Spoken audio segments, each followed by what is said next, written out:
Hello, today I would like to talk to you about trines. So a trine in a natal chart, well, in any astrology chart, is a harmonious aspect. So in other words, it's easy or pleasant. It doesn't cause a lot of stress. It's harmonious. It's also a major aspect, so there's a lot of energy that's going back and forth between the placements in this aspect. So like if you've got your sun trining, say, Saturn, it means that Saturn and the sun are very actively supporting each other. They're giving each other a lot of energy. They're pleasantly energizing each other. And let's take a look at what it looks like on an actual chart. So this is a chart where there are trines from Uranus and the moon to these Aries placements. It's Venus, Sun, and Mars here as the main placements. And we also see trines between Mars and the Sun and the North Node, and then this Jupiter-Saturn conjunction to the South Node. So there are a few sets of or areas where there are trines in this chart. And let's just look at like what a trine even is. So looking at the trine between Mars and the North Node is a good example of what a typical trine would be. So typically it's signs that are in the same element but a different modality. So both Aries and Leo are fire signs, so it's natural for them to have easy support and understanding and energizing happening between them. So how would Aries energize Leo? Well, Aries is the spark of life, right? Aries is like wants to go out and do. Aries is ready to take on the world, face challenges, and Leo is fixed fire, so it's like fixed essence, and Leo is often looking for a way to express this fixed essence, like let me show you who I am.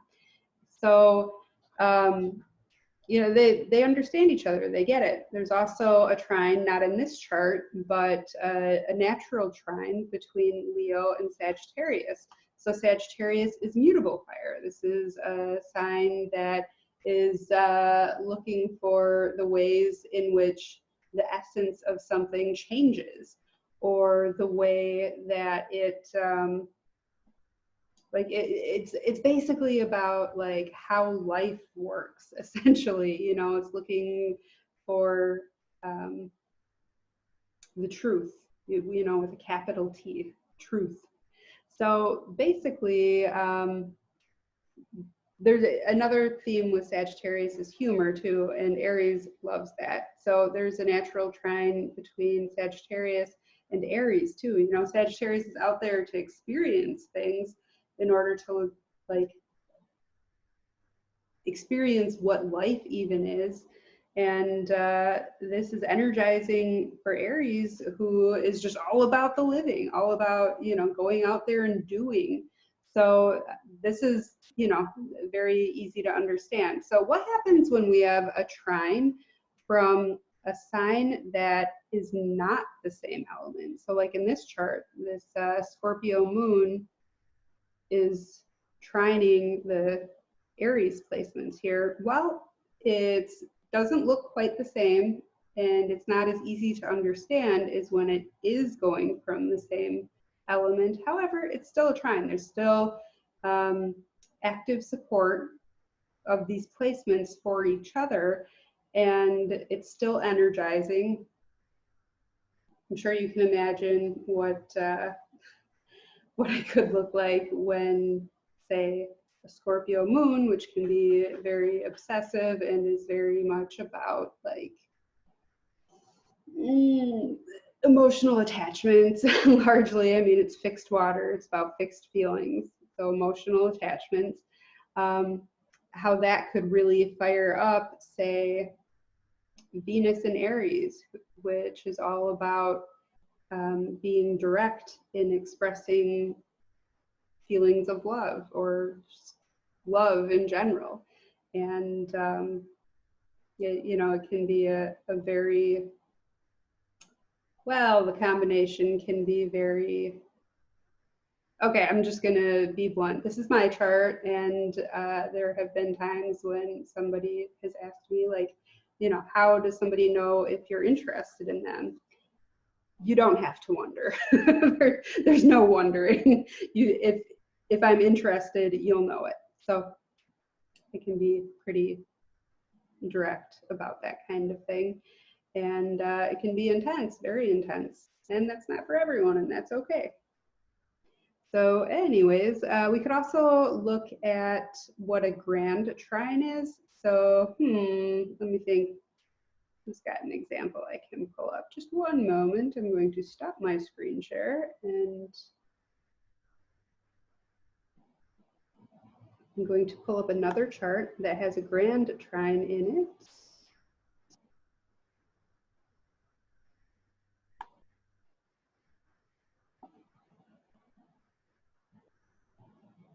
All right, perfect.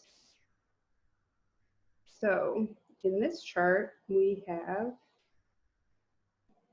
a grand trine. Now, a grand trine is when there are points like, for example, oh wow, this is just like really all super squished together because I have too many extras selected. That's all right, I'm just gonna roll with it. I believe this is the North Node here at this point here in Scorpio. And then Neptune over here in Pisces. And then we've got Sun, Moon, and Mercury all very close together here in Cancer. So what happens when there is a grand trine is that these three placements really energize each other, and it just goes around and around and around both ways. Like they really just continuously feed each other energy. However, with trines, not just grand trines, but trines just in general, it's almost like imagine like your BFF. So you've seen memes perhaps where it's like, you know, when you go through a rough breakup, your friends are going to be like, hey, are you okay? Let me know if you want to talk about it. But your best friend is going to show up with a bottle of wine and be like, do you want to key his car?